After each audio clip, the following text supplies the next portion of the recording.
Okay, we're gonna open up the Facilities Committee meeting. Ask a motion to approve the minutes from the last meeting by Matt, seconded by John. Any discussion, changes, deletions, questions? Call the question, all in favor? Aye. Opposed? So moved. We have a short airport agenda, so I think we'll start with that. Ross is not here, so Jeff, I believe you'll be filling in here. The only action item on the agenda is an amendment to a prior resolution that authorized payment to council related to EDPL work for the Forest Enterprises parcel acquisition. There was at the point where we transitioned from Bob Height to a new attorney, there were some additional charges that came through after the fact. I know County Attorney's Office has been in touch with both offices, and so this would amend that to allow those charges to be paid. You have any comment? Yes, Mr. Chairman, thank you. Those charges were for work that had been completed prior to the time of the earlier resolution, but not billed. So they had been earned prior to that resolution, just not billed by Mr. Height's office. Any other questions? Okay, we have a motion, put it on the floor. By Ron, seconded by John. Any other questions, discussion? Hearing none, call the question, all in favor? Aye. Opposed? So moved. I don't have an update on the referral item, and that's it for airport. All right. Anything else come before the committee for, Rachel, the advisory committee, do you have any update, or did you talk to anybody? Is there anything you want to discuss about it? I don't, other than the last time I spoke with Bill Mason, he said he was happy to sit down and have a discussion with interest. Okay. So not an update from the last time, but I will for the next meeting. Okay, still in the works, though. Sorry Doug? about Yeah, could I, for the advisory committee, to get a well-rounded and well-balanced thing on the advisory committee for the airport, I'd like to recommend Travis Whitehead be added to that committee. I think his insight and expertise can only help, so I don't know how I go about that, Dan. I don't know if I ask you, Rachel, or I don't know how that... There's no committee right now, and I guess Rachel's trying to resurrect it, so as it develops, Okay. we certainly can make a recommendation. Absolutely, and I know a lot of people, it was always open to the public, a lot of, different supervisors came, a lot of members of the public, pilots association, so I don't see anything that would prohibit that, but as of right now, there is no committee. Okay. So that's kind of You'll the keep goal. us, okay. What, and if another pilot wanted to get on, I guess it's not so as you're forming the committee, if a pilot calls me up and says, hey, I'd like to be on that committee, I just refer them to you? Well, I think right now it's just speaking with Bill Mason, who was the point of contact the last time, and then, of course, bringing it back to this committee, kind of talking about what that structure would look like and for how long. There were some specific guidelines before, so I think it's all brainstorming right now, and I don't think the sky's the limit. Okay, good. And Doug, just comparatively, last time, Bill Mason was the one that decided to try something like this. Yeah. He developed the structure of it and tweaked it and brought it to committee, had discussions with it, and then ultimately he had a vote on executing it, and he was really one that ramrodded it and was the person that was the point man and took care of it and did a very good job, and I thought it worked out well. It was functional. Yeah, I remember. Yeah. Okay. All right, Jeffrey. Okay, we can move on to buildings and grounds. Frank, you taking this? Actually, I think Jeff has the first. So the first item on the agenda is an amendment to an easement authorizing the town of Warrensburg to install an additional well at the Countryside and Cornell parcel. This is up in the town of Warrensburg, right across from the fairgrounds. They have 3 wells existing there now, and their intent would be to add a 4th well. They're calling it well number 7 because they have other wells otherwhere in the town, other places in the town, but you can take a look at page 5. There's really no impact to the facilities on site, and they just needed authorization to amend that existing easement to include authorization for that additional well. Any questions, John? Yeah, why do they need another well, Jeff? I guess I defer to Supervisor Garrity, but it's water. This is town water supply. John was asking why you need another well. got a real good aquifer there, and we got permission from UH to put in another well. And then that's same aquifer, so it gives us very good volume and very good water, so. So the other well will just improve that? Yeah, it just improves our, capacity. Any other questions? Okay, looking for a motion to get it on the floor. Matt, seconded by Evelyn. Any discussion? And this well fits with septic to well setbacks and all of that? Yeah, it's already been approved by DOH. Okay. Okay. Any other questions? Hearing none, call the question. All in favor? Aye. Opposed?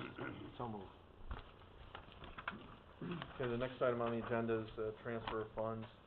This is simply to move, funds, from contingency, into our operating code to be able to hire a engineer to assess the municipal center Siemens project. And that's just a follow-through on resolution 45 of 2016 that authorized the work. So this would put the money into a code that we can use. And, I'll have an update, here at this meeting too regarding the scope of services that will go out in that RFP. As soon as Kevin Hedros arrives, he's on his way now. Okay, a motion to get that on the floor. By John, seconded by Doug. Discussion? Doug? Yeah, I totally applaud this action that, we, find a very competent independent engineer through NYSERDA, because I believe they have a list of around 50 different engineers, engineers that are independent, and, I think that will lead us to, a whole nother set of challenges after they come out with their report. So the sooner we get this going, the better it is for the county. Okay, Rachel? I just wondered, and perhaps I missed this, but how do we know that it's 20,000? Jeffrey? How do we come up with that number? I just know the resolution that was passed authorized 20,000. I don't know that any more than that went into it. Just wondered how that number came about. Yeah, I don't know. just what I didn't know remember until after was, the resolution was passed. Well, And I Someone- believe that's grant, we can get grant funding for that too? No. No? Okay. I'm not sure how, I think someone threw it out there, but I don't know if there was much science to it. Okay. I just wondered if there was I mean, I don't know the first thing, obviously, about how much an engineer's gonna cost to look at it, so I guess, is that a reasonable amount? What am I missing? Evelyn? I think, judging by the top of which this resolution is introduced by Simpson and Montesi, that this probably happened, at a board meeting, a full board meeting, that we had some discussion. If I recall correctly, we selected the 20,000 as a not to exceed, just to get us started. Obviously, the RFPs will have to go out, and they'll come back in. We may end up having to change that number if we were completely out of, the range, but it gave us a starting point. I think that's how we didn't wanna go much over that at the time. Any other questions?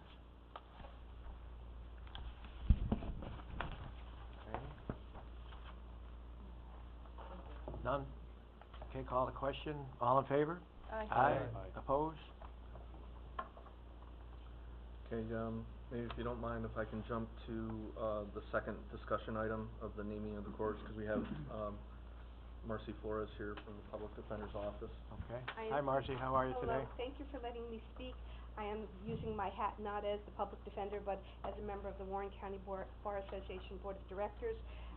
We would just like the committee to consider not naming the building after one person, maybe a courtroom or an area after someone. We have had great jurists in the past, Judge Breen, Judge Bartlett. We know that we have great jurists right now, and we know everyone sometime is gonna die, and we'd like the ability to be able to, if you would allow it, to have a room or an area named after someone. So that is just the purpose of the letter. Everyone has that, and I just wanted to bring that issue out. There was some discussion, I believe, of naming the whole building after Judge Breen. He is a great jurist, and he had just recently died, but I think in looking at it overall, we would really prefer not, if it's possible, to have it named after one person. And like I said, do an area or a room after someone. Okay, any other discussion, questions for Marcy or Jeff, do you wanna elaborate on? No, I'll just say that I did have a brief discussion with, OCA, and they concurred, at least, Judge Caruso. there isn't really a decision point on this until we get further into the project, so I don't want you to feel like the board has to make a decision. The way we've handled this in the current design documents is to, have a line item with a cost for lettering and dedication, that can occur, you know, inside the building, or we can name it outside. I think OCA agrees with not naming the overall building though, and having something displayed outside. They would prefer their standard, language of, you know, New York State, unified court system. So I think we can decide at a later date. The committee can decide now, but really our decision point will probably be sometime next summer, end of next summer, 2017, before we really need to hone that in, It was the nice. dedication. Marcy, as we move forward and we get closer, if we contact you and Right. we can sit down with you and No get problem some whatsoever. so everybody's on the same page and, Yes. okay? And Judge Caruso was very supportive of this letter and of our philosophy. I did have a meeting with him, with Jeff and others, as part of another meeting that occurred, and we just wanted to appreciate everybody listening to what we're saying. The decision is yours, we understand that, but we appreciate you listening to what we're saying. And just for the record, the Bar Association is for the naming as we're moving forward. Yeah. They're for that. They just They would like to do it in a courtroom or an area, something like that. I know that we've moved the Liberty Bell sign. Judge Mueller has moved that out into a court corridor, so that more people can see it, as opposed to where it was in Supreme Court, where not as many people would see it. So it's just an area of recognition. I know that would be great if we could do things like that. Obviously, the county has control over it 100%. We will do whatever the county wants, but we just thought it would be important to just convey our thoughts to the board. Okay. Any other points anyone wants to make or questions? Thank you very much, and thank you very much for allowing me to speak. Thanks, Marcy. Okay. Okay, thanks. If we can go back to Frank for, update on security system. Thank you, Mr. Chairman.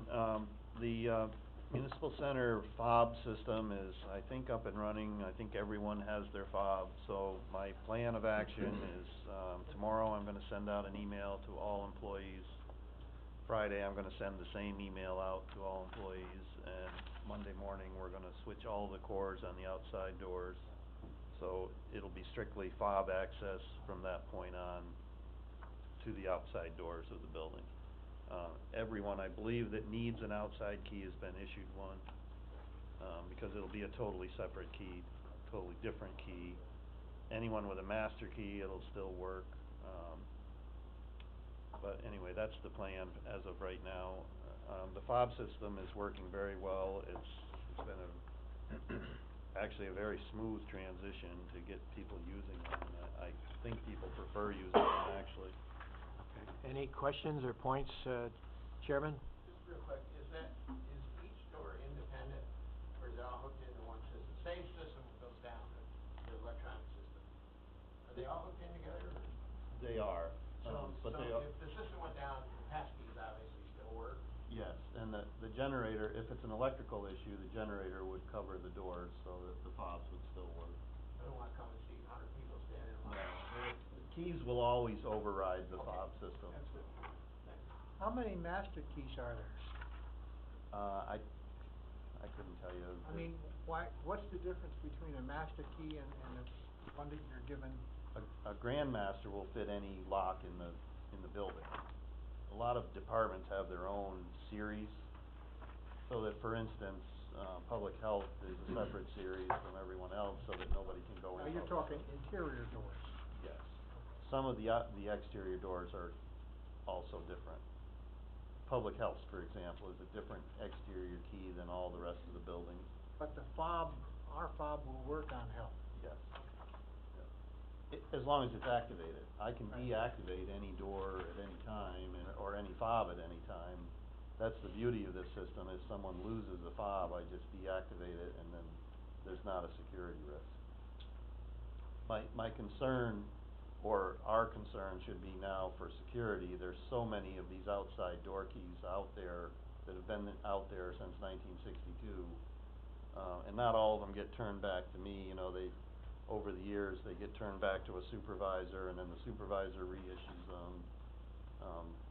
we've gone through several times and asked for key lists of keys that people have, but this will guarantee that no one can get in that shouldn't be getting in. Well, that was the reason for my initial question of how many master keys will be out. You know, 5, 10, who's gonna have a master key? I can give you a list of who has, I have one, Jeff has one, The really, Paul Dusick has one. maintenance personnel, key facilities personnel, you know, key leaders in the county. There's not too many of them out there. Okay. And then emergency access is through a panel on the exterior of the door where they have access to those keys, Right. for, fire, police, EMS. Okay, any other questions on the security system? Okay. And I would just add that if someone comes to you with a concern, if, for instance, if you forget your fob, you can always go through the motor vehicle entrance. That'll be unlocked the same as it always was, as long as the guards are on that doorway. So, it's not a case of where you can't get in the building if you wanna get in the building. Okay. I'll also add that we have had no complaints, from the public or otherwise as far as access, so the implementation seems to have been effective and, we haven't heard, at least they haven't come to myself or Frank, I don't know if there's been any, even with the guards, no one's been complaining down there at the guard station. Okay. What do you have next? Next item I have is, just an update on our court expansion design. There is one item, that we're trying to get ready and back to committee for consideration, and that is our generator options. We have our current generator that sits outside this window that covers the entire municipal center now. With the addition of the new building, there's additional capacity needed for emergency backup generators. There's a few options that, I've asked Clark Patterson here recently to consider. We've also given them some load data from a data logger that our own staff has hooked onto the systems to know what our actual, peaks are for, amperage through the system. But our options essentially are to take the large generator that's out back, replace it with a larger one that will cover the entire municipal center. And the concept of that would be to relocate that existing generator over to the Human Services building so that we can make that fully covered. The other option would be to leave the system status quo and put in a new, smaller generator to feed the addition.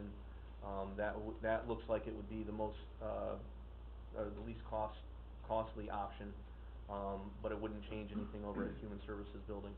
And then we asked them to assess the load data that we have to see if the existing generator at the Human Services building could pick up more of the load than what's carried on the transfer switch now.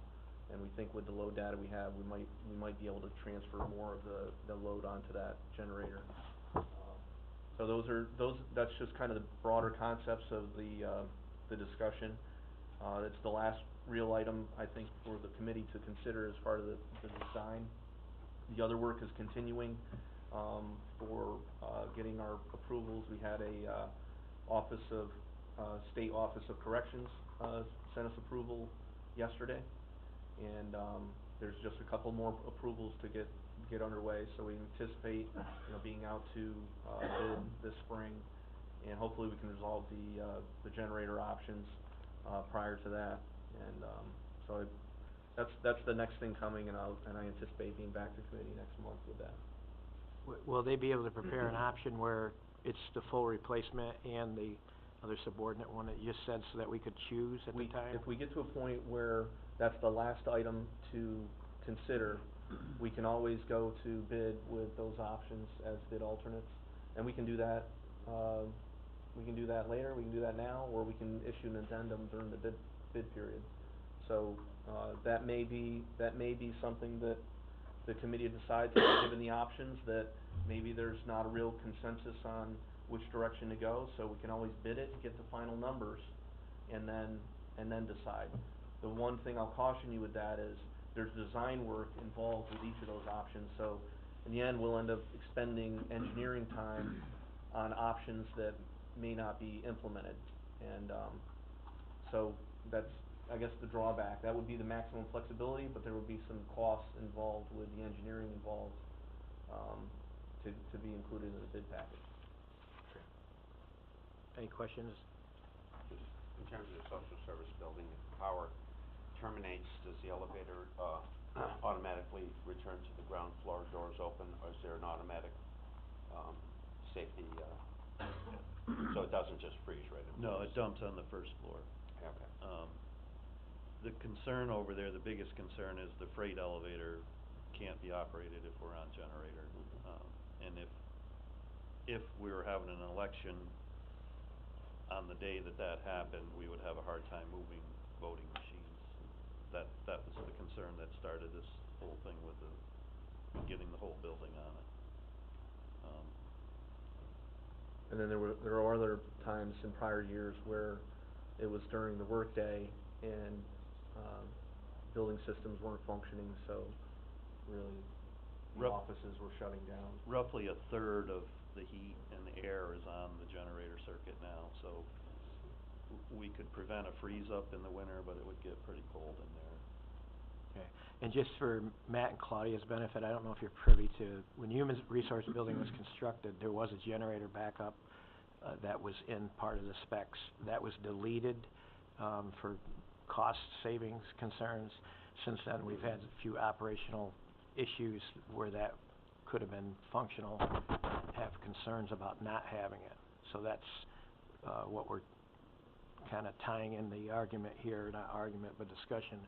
This older generator here that won't facilitate the new addition, we could replace that with one that would, and then move that over there, so we kill two birds with one stone, so to speak. So that's the effort, and Frank was just discussing one of the problems we had. We had a power outage the day of election. They store the machines in the basement, so they need an elevator to get them out into the public places. Craig? With your load study over there, you might be able to expand the generator reach right now. Right, we don't think that we've maxed out that generator, but, you know, there are standards to follow, when it comes to taking actual data and then extrapolating that to an actual load capacity on a generator. So that's what we've asked Clark Patterson to look at, the data that we have. We collected data during peak summer season, last year and January of this year. Right, so we think we've got good data on our typical usage. It's just a matter of, you know, what does the data mean? Is it enough to be confident that we can add more load onto the generator or not? Ron? If we do move the generator to the Human Resource Building, that's a whole new set of wiring to get back to this building, right? Right, there would be some transfer switch replacement. It's not just move it over, plug it in, and go. Right. So, I mean, one of our alternatives, though, is a smaller generator for human resource, a smaller generator for, the court, and potentially, how old is this big generator that we have outside? 2000. Yeah, it's actually in very good condition, right? We feel like that's got a lot of life to it. Yeah.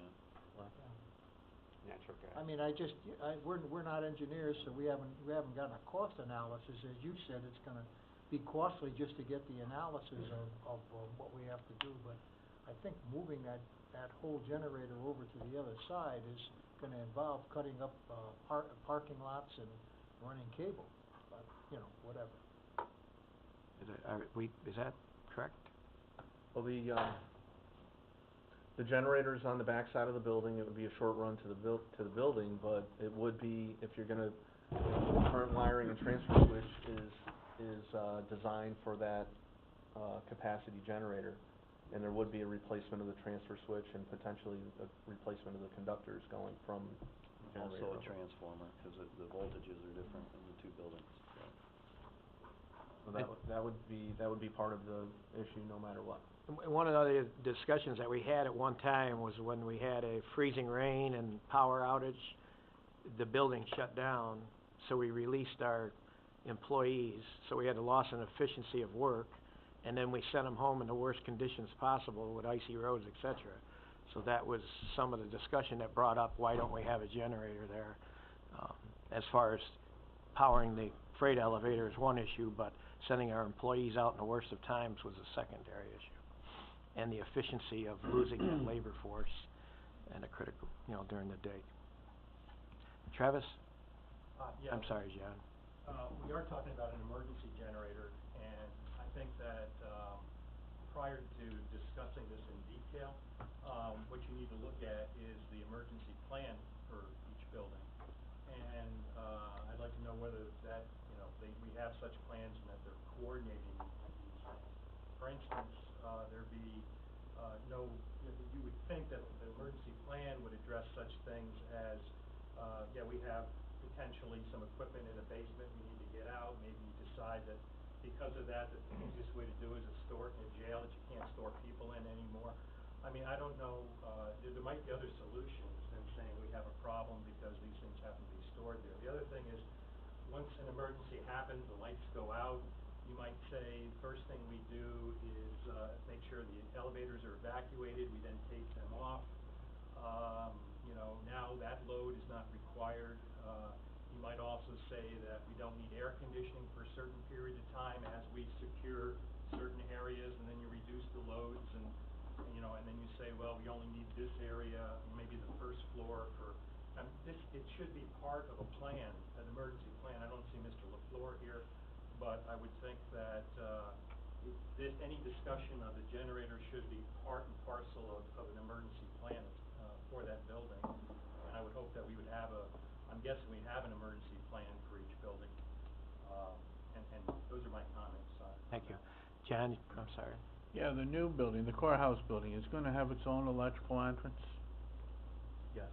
And so it's gonna have its own box, its own entrance, it's not gonna be Hold on, we're No, coming off of the main entrance that comes into so the you building are still feeding here. from the main entrance Yeah, from there here, is it's not space gonna in have its own Be separate, an 800 amp, circuit. because that does for make a the- difference. Yeah. Because if it had its own electrical entrance, then you're better off putting its own generator there rather than interconnecting the systems. Okay? Evelyn? I just wanted to say we do have emergency plans, and they do run drills fairly regularly. I actually got caught in one not too long ago by pure accident, and it was interesting to see how well our employees responded. They really did a phenomenal job. It was made difficult to exit the building, and they had to seek alternative routes, and the elevators. These were all things that the employees addressed. Amy Kloot, Brian LaFleur, they were all there. They had a hot wash afterwards. It was very productive, a little chilly outside, standing in the parking lot, but that's when you run these things, so we are doing those things now. Okay, Jeff? And just to add to that, the other purpose of the generator is its backup power, so it could be nothing else going on other than National Grid, power goes down. In this building, if the power turns off, the generator comes on and everybody's able to function as a normal workday, and the public can still come and function. And that's what the Human Services building does not have now. They have enough to make the building safe, to keep everything from freezing, to light areas to allow people to exit, but they can't function on backup power. Okay. Move on to the next Siemens project. Okay, thanks. We've been talking about the Siemens RFP, and I'll give Kevin a chance to pass out a draft scope that we have for review. Just to clarify a few comments that were made regarding this. We started by consulting with NYSERDA on the type of work that the board was requesting. They do not have grant programs currently that would apply to this type of work. They did, as I mentioned before, have a list of pre-selected consultants that they have pre-selected and qualified for their grant programs through their FlexTech program.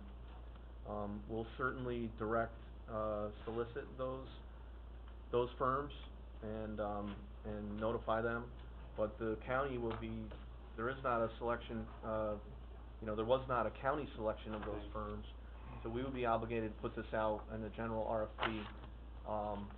And so the Flex Tech consultants will certainly be aware of it, that NYSERDA has pre-qualified, but we're not able to piggyback on their pre-qualification, so there may be other firms that will submit as well. So as part of that, we had to develop a little bit more, of our qualifications and how, firms would be selected. So we spent some time on that. We've also incorporated, some prior NYSERDA documents on, similar type studies they've done and tried to pull in, information, that would be relevant to the municipal center systems.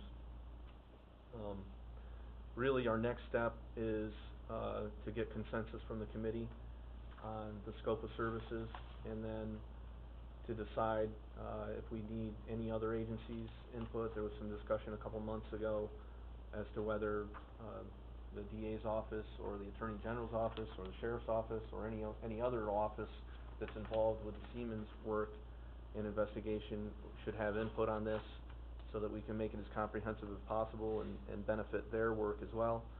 And then, we do need the committee to decide on a, selection committee on how this would be, this consultant would be selected, you know, in the end. So, we're open to comments. We'll certainly, make any adjustments the committee recommends to this. That can happen, now, it can happen in the future. Nothing will change if we spend some time pondering this. Nothing will change as far as the system that was installed 8 or 9 years ago. So, I think we wanna make sure that what we put out, though, is complete and follows the intent of the board, resolution, and what exactly is our end game, what we wanna get out of the study. Brian, do you wanna comment on the review of this and anything that legally you might wanna put into it so that it's addressing what would need to be, I guess, 'cause that's our ultimate attempt, is to bring litigation here if need be. So we need to operate in that vein correctly?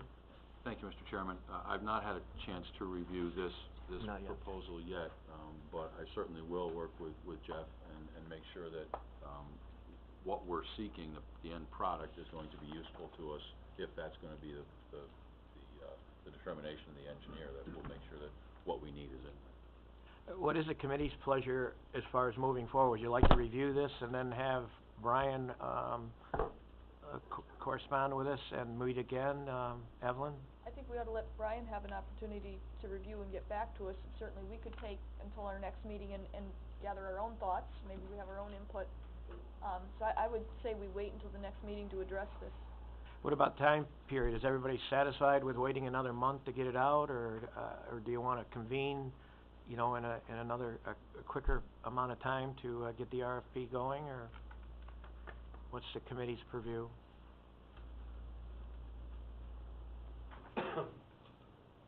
No?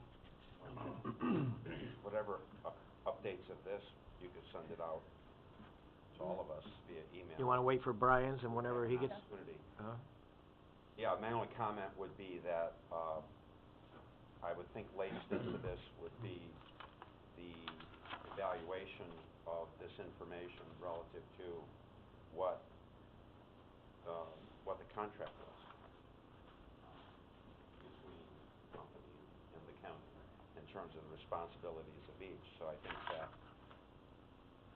that's what I would hope Brian would look at in terms of the products that we're gonna develop here. I mean, we may wanna develop information beyond that, but at a minimum, I think the intent was to be able to evaluate the contract that we entered into. And I think, in terms of performance, and I think that at some point, you know, that has to be worked into the analysis. And what about, Brian, the question of, the district attorney? Is there involvement there that we need to have? I'm not sure what involvement she will want. I will take it upon myself to let her know what I'm doing and ask her if she needs any further input, or, you know, if she wants to incorporate anything that she wants to do in what I'm doing. Okay. John? Isn't the sheriff's office also doing an investigation, and shouldn't they be consulted to see if this is gonna give them information that they might need? Okay, and in other words, do you mind being the point person for that also? Absolutely not. That's fine, Mr. Chairman. All right, anything else, Claudia? I had a question about how it works on the specific criteria for selection, once the bids are coming in. Does that, I Yeah, don't... we've discussed some of that, and, the purchasing policy allows the county to not just go by the low number. We can do a weighted, evaluation based on qualifications and price. And I don't know, Kevin, do you wanna maybe address that a little Well, bit? it's considered the best value method, and actually, if you look at the very last page of the sheet that I just handed out, it's sort of, I mean, this is a draft. It's only a draft right now, that's why we're expecting the comments. But based on how we would evaluate them, I put a point system on the very last page, and you can review that point system. If it needs to be changed, then we can change it. That was our rough draft at it right now, and this is typically how we do most of our other proposals at, DPW. Okay. Just, Brian, just another comment, it would be that, it would seem to me that in the qualifications or somewhere through here, we would want someone, if necessary, that was prepared to, represent this data, as expert. That would certainly be the you know, the home run that we could get. I would have to talk to Jeff. I'm not familiar enough with the industry to be able to know that we could get that all in one package, but that would certainly be the goal. And it would be something that we would want to know that they were available and that they have some experience in, you know, representing their findings wherever. Speculate, but wherever. Jeff? Just a second, sir.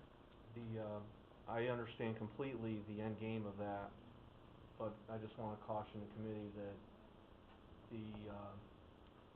the whole side of having engineers become expert witnesses will severely degrade the number of people that respond to this.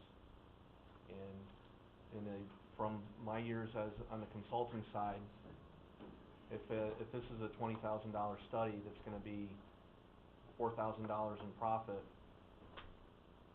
the last thing I would want to do is have my firm dragged into a battle between the state attorney general and Siemens Corporation. So I would just caution that it may be something that I understand. I don't think we're gonna get everything out of the first RFP, and there may be a follow-up that would be more appropriate.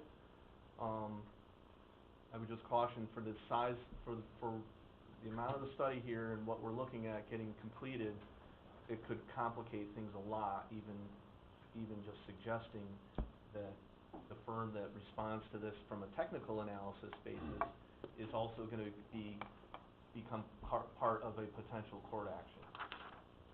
Claudia?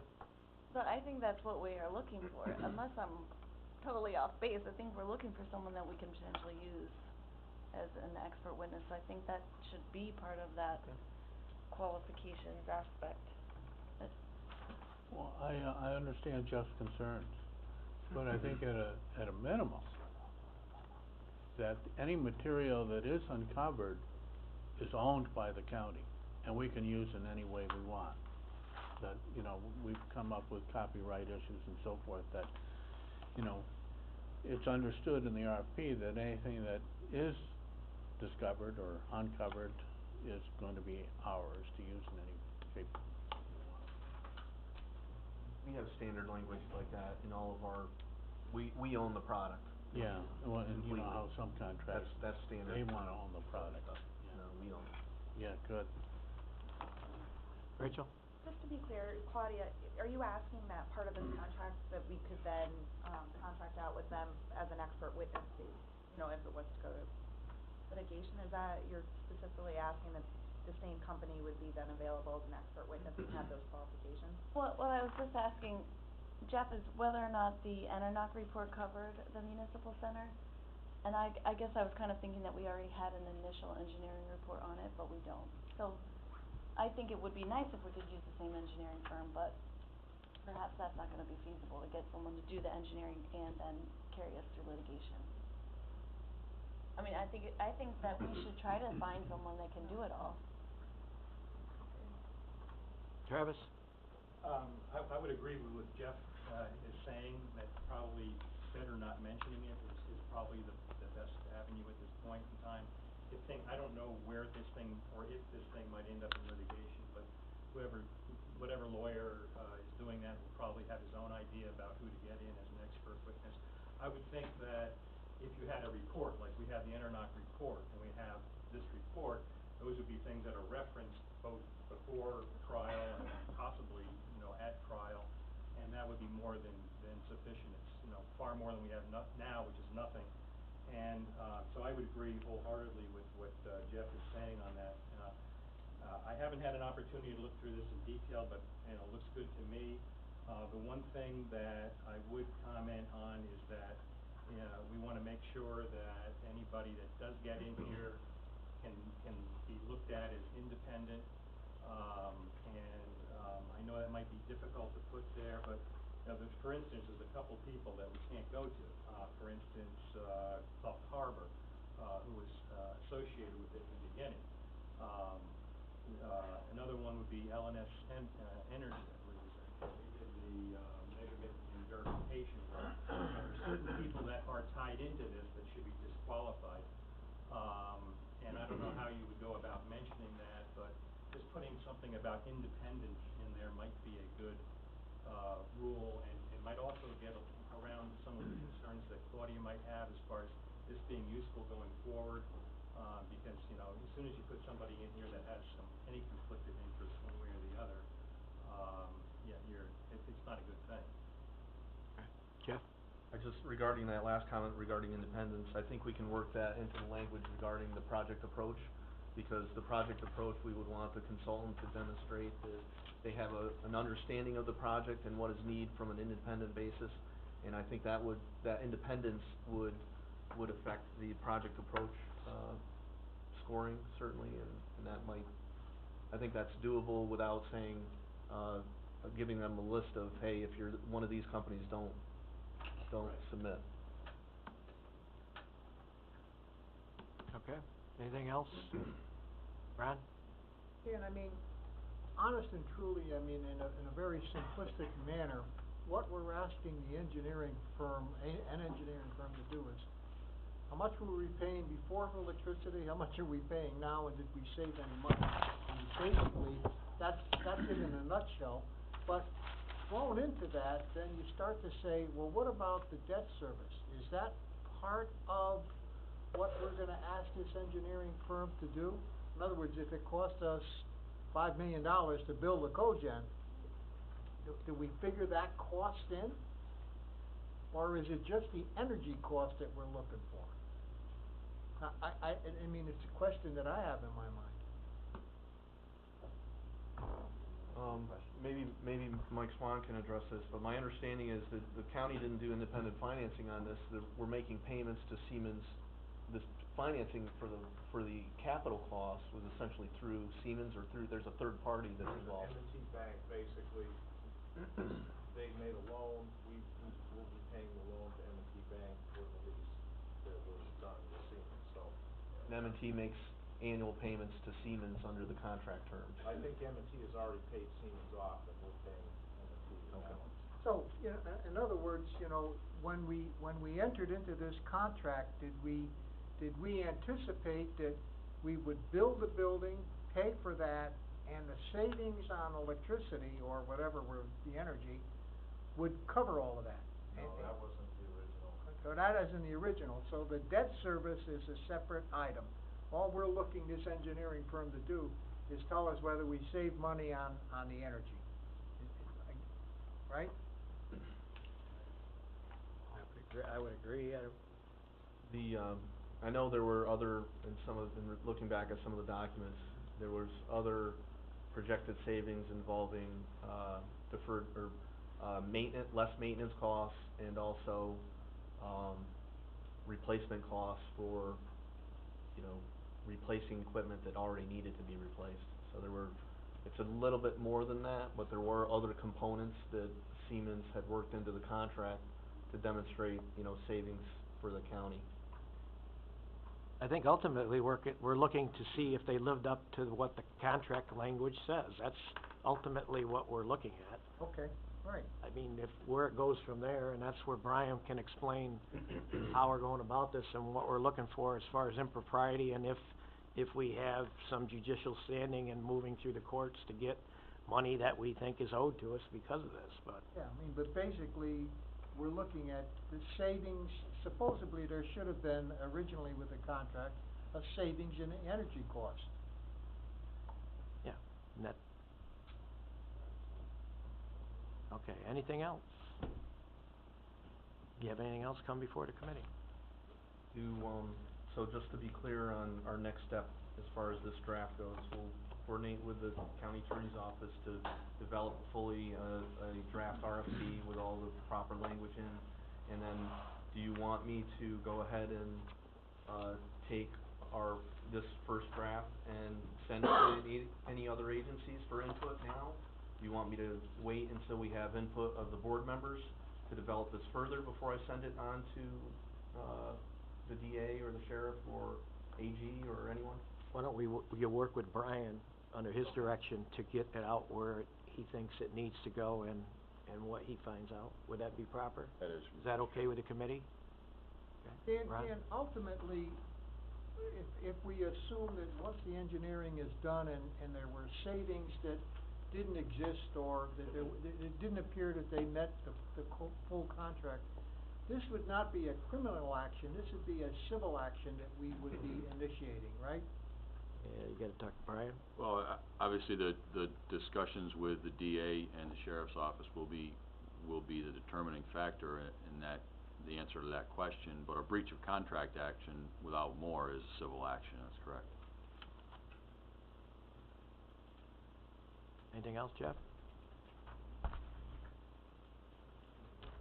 I guess the last item is just referral items.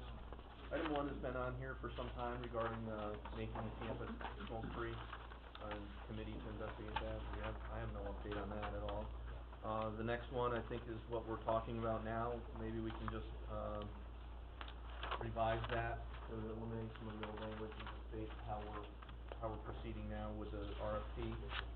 And then item 3, this is on page 2 of the agenda, sorry. On page 3, I think we've gotten that feedback from the Bar Association.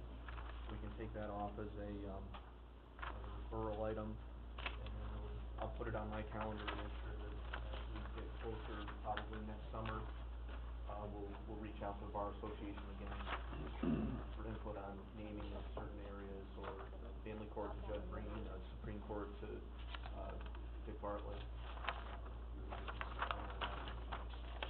And lastly, by next meeting, are you of the opinion that Clark Patterson will be out to bid on the addition for the family court? After our meeting with Judge Caruso last week, he asked us to coordinate with one more office that hasn't been involved, and this is someone that is more involved with, even at a level above Ed Rodman or a different office, so we are. I had thought that the facility review board, maybe you know about this, Paul? I know we requested the facility review board to do their final determination on that. I thought that was what was occurring yesterday, but apparently it was the Office of Corrections that met yesterday and approved. I think there is still one more formal meeting of OCA that has to occur for us to have the green light to go to bid. But the final, we are close, and I wish I should have brought the stack of drawings and the spec book for this project that's been developed. It is virtually fully developed, and we are just waiting on a few more nods from OCA before we go to bid. Your contact that you've done so well with, do you have any input as far as? The up-to-date on that is that, as Jeff mentioned, one of the critical aspects of this is that the committee of OCA meet and approve this particular project, and they have not done so. For various reasons, none of which are attributable to Warren County. Warren County has done everything that they need to do. The contact that I have had at OCA is Mr. Bill Clark. He assured me that we've done everything we needed to do. The issue is more of the committee just coming together to approve the project, and they have not yet done so. In fact, my last communication with Mr. Clark concerned the fact that we have interest payments that are coming up due on this project, and he offered me to be able to send him that interest information, and when it was due. And Mike Swan's office gave me that, and I sent it to Mr. Clark, requesting that if at all possible, even though there hasn't been an approval, to somehow give us our contribution towards that interest, payment. I have not heard back from him yet. I don't know if I'll hear back from him by the time I leave, but I will be leaving all of that information with Chairman Garrity so he can continue to follow up on it. Mr. Clark in the past, though, has assured me that just because we have not gotten approval, that that is not necessarily a bad thing, that he believed that this project should be fine and it should get approved by the committee. So, that's where we're at, and, you know, we just can't make them do something until they're ready to do it, I guess. Any other questions? Any other business come before the Facilities Committee? Doug? Yeah, Mr. Chairman, I'm not sure if I should bring it up here, but, I have a concern that, you know, we're getting $300,000, from, I believe it's Medicaid or Medicare, payments each county is, and we've gotten 60,000 of that 300,000 already. What concerns me is, we still have 240,000, 60,000 for the next 4 years coming to us, the county. What concerns me is, in Essex County, they have their money coming, but Centers bought their facility up there, and they're saying that money that will come to them, they will hold on to that money. So I'm concerned that we have $240,000 coming to us, our county, and that I'm not sure if it's clear that we're actually gonna get it, or if Centers, is going to say, hey, now that we own that facility, we get that money. So that, in Essex County, they're already struggling on that, and, so I've got a real concern here about $240,000 that's coming to us, 60,000 for the next 4 years, that Centers may say, hey, we own it now, we get that money, even though it's for money that's before they acquired the, facility. I don't know if it's this committee, but I think Mr. Sokol, you might, and maybe the chairman can address it, but I don't know if it's anything that this committee has entertained or knows much about. So, it'd probably be Matt's committee then, Yeah, so, yeah, okay. 'cause we have not been involved in. I went down with Martin and signed the documents for past pay, and it comes directly to the county. It doesn't go to Okay. Medicaid payments, and 300. Yeah, I know it's our money, but Essex County's having a problem, so I'm just wondering if we're gonna have the same problem. I signed the paperwork, it comes directly to the county. Okay, so we covered our bases on that beforehand, perfect, Martin took care of it. and okay. If there is an issue, and somebody is but that money comes directly to the county, Good. it's over 5 years. That makes me feel comfortable, thank you. It's a universal settlement of all the nursing homes. Right. Okay, anything else? Anyone have anything from the public? I was just gonna, one last thing, Mr. Chairman, I wanna thank, Jeff Tennyson, I sent him an email yesterday saying there's some lights out on a crossway on Bay Road, a resident, he went and his department fixed it ASAP. The resident called me last night, 'cause boy, you guys are good up there, so, I just wanna commend Jeff for, for getting on something, it doesn't sound like a big issue, but lights crossing, you know, walkways on the bike trail and so forth, so, I just wanna mention that. Anything else? Motion to adjourn. By Ron, second by Matt. All in favor? Aye. So moved. Check on that. Sorry, Dan. Came out a couple minutes. He didn't